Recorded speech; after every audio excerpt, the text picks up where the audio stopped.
अस्सलाम वालेकुम नाज़रीन, आप देख रहे हैं निसारे वतन NW न्यूज़ HD। मैं हूं आपकी होस्ट नाज और अब चलते हैं आज की अहम खबरों की तरफ।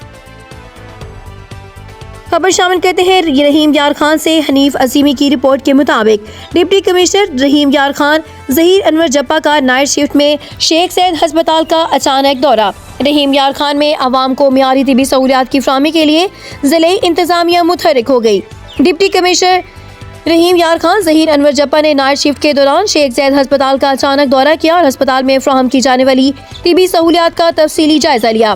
दौरे के दौरान डिप्टी कमिश्नर ने इमरजेंसी वार्ड, मुख्तलिफ मेडिकल वार्ड्स और दीगर शोबाजात का मुआयना किया। उन्होंने डॉक्टर और तिबी अमले की हाजिरी, मरीजों को दिए जाने वाले इलाज और अद्वियात की दस्तियाबी और सफाई के इंतजामात को बगौर चेक किया। डिप्टी कमिश्नर ज़हीर अनवर जप्पा ने वार्ड्स में सफाई के निज़ाम को मज़ीद बेहतर बनाने और मरीजों की तादाद के मुताबिक बेड्स की दस्तियाबी यकीनी बनाने की वाज़ेह हिदायत जारी की। उनका कहना था कि किसी भी मरीज को बेड या इलाज की कमी का सामना नहीं होना चाहिए। इस मौके पर डिप्टी कमिश्नर ने मुतल्लिका अफसरान को हिदायत की है कि हस्पताल में सहूलियात को मजीद मौसर बनाया जाए और आवाम को फौरी और मियारी इलाज फराहम किया जाए। उन्होंने कहा कि मरीजों की इज्जत और एहतराम के साथ देखभाल ज़िला इंतजामिया की अवलीन जिम्मेदारी है।